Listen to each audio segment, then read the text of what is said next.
Hello everyone! Before we start, I'm gonna say I'm glad that more and more people visit my blog. It's a great motivation for me.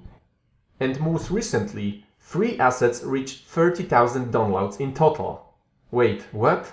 It makes around 47 downloads per day. Anyway, let's get started with this new episode of my quick tips and tricks for Unreal Engine 4. Number 12. Pivot points.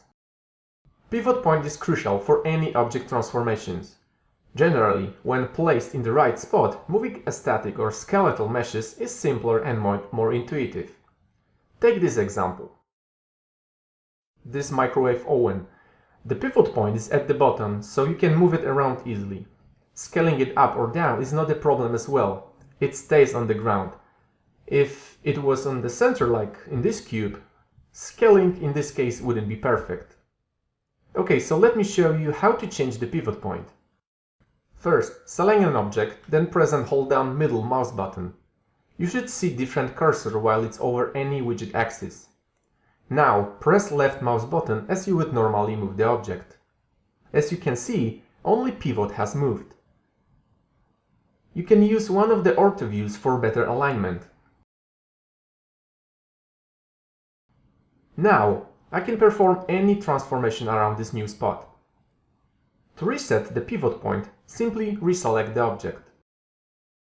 Okay, but what if I want the pivot point to stay and not to reset? Like, I'm sure that I'm going to rotate this desk lamp several times. Okay, once you're happy with the new pivot point location, right-click on the object and don't click anywhere else as you will deselect it, and choose Pivot, set as Pivot Offset.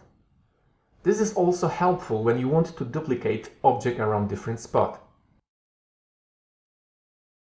And now, to move the pivot back to its original location, you need to reset it manually by right-clicking on the object and choosing Reset Pivot Offset. Another handy tip for pivot points is to use Center to Selection option. Select at least 2 objects and again right-click, choose Pivot, Center to Selection. It's useful in multiple object rotation.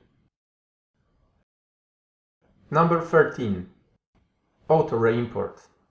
This one is going to be another content management tip.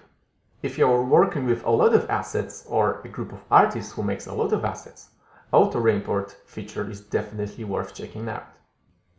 When Unreal Engine imports an asset such as static or skeletal mesh, texture, audio, it saves a source file path so it knows where to look for an update if needed. By default, Unreal Engine doesn't automatically reimport your assets. You have to do it manually by going to Assets, Reimport. You can also click right mouse button on single or many assets in Content Browser and choose Reimport. To speed this process up, you can enable Auto Reimport option. Navigate to Editor Preferences and choose Loading and Saving. In Auto Reimport section, click on the Show Advanced. Here we can specify a path to a directory to monitor source file changes. Let me add an example path.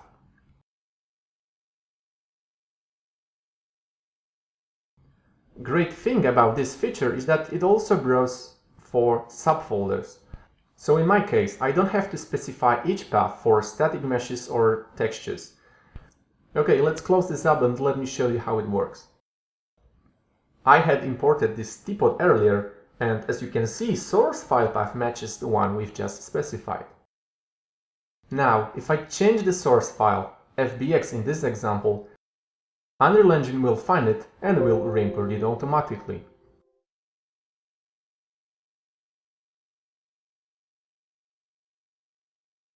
So basically, any assets which is imported to Content Browser from this directory, once it's updated, it gets reimported automatically. Number 14. Adding lights.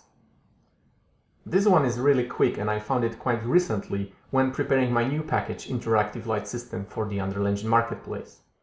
There are a few ways of adding lights to your level. Most common, I believe, is to drag and drop it from the Modes window. However, I have this window closed for the most time I'm working in the editor, so I use shortcut instead. First, select any surface or object Then hold down L on your keyboard and click left mouse button. As you can see, a new point light has been created. It's been placed with some offset to the surface I clicked. Now we can adjust its location and so on. But there's more. If you also hold down Ctrl while using previous shortcut, you will sample a color of clicked pixel and set it as a light color. Let me show you. Say we want to have a red light here, which matches the color of this rounded, thingy. I press Ctrl plus L and click somewhere on this red emissive part. This new light has a red color instead of a default white. You can switch view mode to unlit as post-process adds a bloom or other effects which modify colors. Unfortunately, it works only with point lights. Okay, that's going to be it for this episode. Thank you for watching and see you next time.